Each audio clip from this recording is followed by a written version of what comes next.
On a crisp autumn morning in Berlin, as the city slowly awakened under a golden sunrise, something unusual was about to unfold. An unexpected headline dominated the newsstands. German general praises Filipino iron will in South China Sea. The bold print caught the eyes of commuters and officials alike, sparking immediate curiosity and concern. This wasn't about economics or local politics.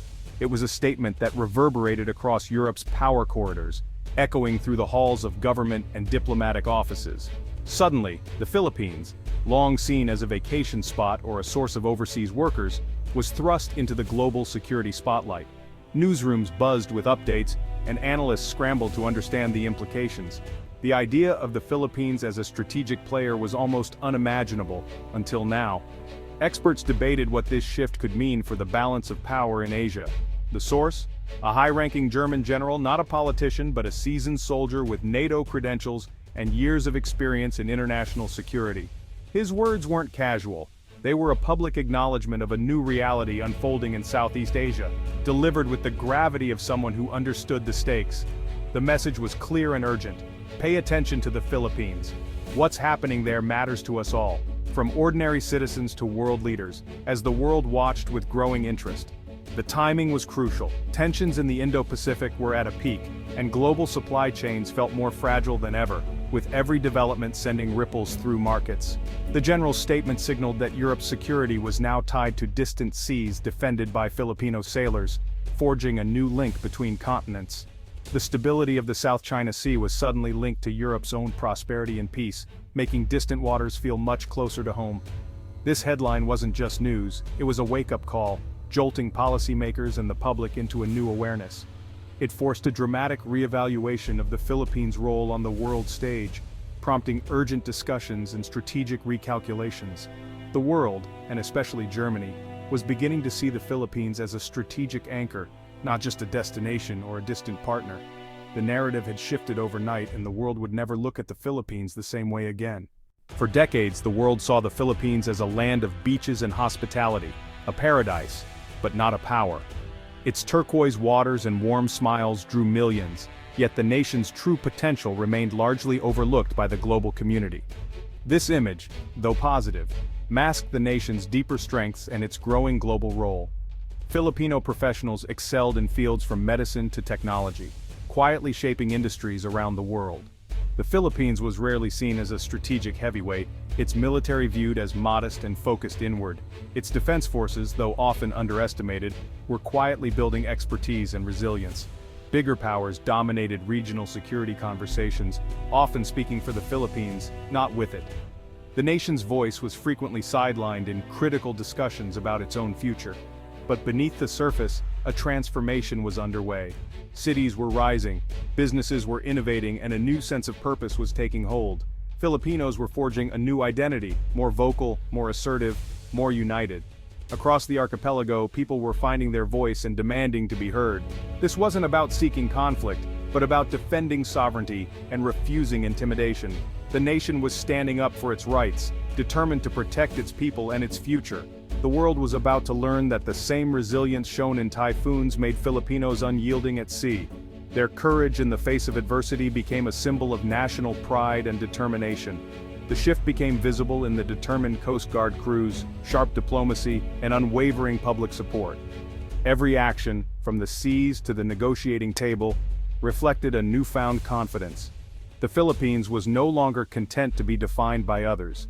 Its people were embracing their heritage while shaping a modern, dynamic future.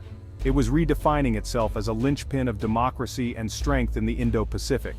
The nation's leadership and commitment to peace were now impossible to ignore. The headlines were finally catching up to this new reality. Stories of progress, resilience, and leadership began to fill the airwaves and front pages. The land of beaches was now also a land of heroes. A nation once underestimated was now inspiring the world with its courage, unity, and vision for the future. Why would a German general focus on the Philippines? Because Germany's prosperity depends on global stability and free seas. The South China Sea is a vital artery for world trade, including German goods. Any disruption there would hit German factories and consumers hard. Germany realized it could no longer be a passive observer. It had to become an active stakeholder in Indo-Pacific security. German naval deployments signaled this new commitment. Firsthand, German sailors saw the daily pressures faced by the Philippines and the courage of its Coast Guard. Reports back to Berlin highlighted not just exercises, but the resolve of Filipino crews. The Philippines was now seen as a crucial partner in upholding a rules-based international order. At a high-profile Munich security conference, Lieutenant General Klaus Richter surprised the world with an unexpected turn in his speech. While everyone anticipated a focus on European defense, Richter instead shifted the spotlight to the Indo-Pacific, catching many off guard. "For too long we saw the Philippines' courage but underestimated its significance," he admitted, his voice echoing through the hall. The room fell silent, a rare and powerful moment of candor from a top general, leaving the audience visibly moved. Richter openly acknowledged that Europe had misjudged the Philippines, focusing too much on military hardware and missing the deeper human spirit that drives resilience.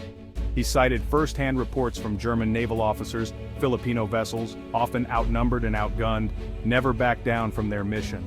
These crews held their course, meticulously documented harassment, and displayed calm professionalism even under immense pressure. "True strength," Richter declared, "is measured in the courage of your sailors, not just the size of your fleet." This public admission validated the Philippines' innovative strategy of assertive transparency, using cameras and social media to show the world what was happening at sea. It forced a reassessment at the highest levels of European command, prompting new discussions about alliances and shared values. Richter's words were more than praise, they were a strategic signal, hinting at a shift in European priorities. Germany now saw the Philippines as a credible, resilient actor on the world stage, worthy of partnership and respect. Filipino bravery was no longer overlooked, it was finally being recognized and honored. The world was watching and learning from the Philippines' example of courage and transparency. The Philippines had earned its place at the table, shaping the conversation on global security. The Philippines' courage has drawn powerful allies. The Mutual Defense Treaty with the United States, once debated, is now unequivocal. An attack on Philippine forces in the South China Sea will trigger a response. Japan has deepened its partnership, providing patrol vessels and intelligence. Australia conducts joint patrols and supports Philippine rights under international law. European nations, Germany, France, the UK, are sending ships and joining exercises. This constellation of allies forms a united front, raising the stakes for any aggressor. The Philippines' web of alliances is its greatest asset, amplifying its resilience. Filipino sailors now stand firm, backed by the world's leading democracies. This solidarity transforms a regional dispute into a global defense of the rules-based order. The Philippines' diplomacy has paid off. Its stand is now a global cause. The South China Sea may seem distant to Europeans, but its implications are global. At stake is the kind of world we want, one governed by law, not force. For Europe, whose prosperity depends on a stable rules-based order, the outcome matters deeply. If international law is eroded in Asia, it sets a precedent that threatens stability everywhere. Germany and its allies now see the Philippines as a frontline state in a global contest of principles. The Indo-Pacific and Euro-Atlantic are linked. A conflict in one would trigger crisis in the other. Supporting the Philippines is not charity, it's self-interest for the West. The German general's admission signaled a broader awakening. Democracies must stand together. Filipino courage has united nations across continents. What happens in Manila now echoes in Berlin and Brussels. In the age of social media, Filipino courage has gone viral. The defiance of Filipino sailors is now a global story shared in real time. Videos and photos, sailors patching boats, singing the anthem under blockade, travel the world in seconds. These moments bypass traditional media, creating empathy and solidarity. One viral scene, a Filipino commander calmly tells a Chinese vessel, "We are conducting a legitimate operation in our own waters, we will proceed." That simple, firm declaration became a rallying cry. Assertive transparency has been a game-changer, stripping away ambiguity and exposing aggression. Filipino sailors are now citizen journalists, documenting their struggle for all to see. Their cameras are their most effective weapons. Their courage is the internet's most inspiring story. The world can no longer look away. The Philippines has mastered the art of public diplomacy. Its sailors have become global symbols of resistance. The Philippines has moved from the periphery to the center of global strategy. Once defined by beaches, it's now defined by bravery and resolve. The German general's admission was recognition, not the cause, of this transformation. The world's perception has finally caught up with reality.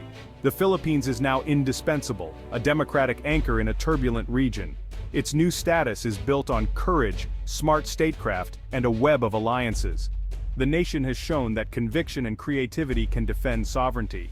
As global powers focus on the Indo-Pacific, Manila is a key partner. The respect the Philippines has earned is forged under real-world pressure. Its story is a lesson for the 21st century. Strength is about character, justice, and the ability to inspire. Courage is contagious. A united nation cannot be defeated. From underestimated to indispensable, the Philippines has found its voice. And now the world is finally listening, Lee.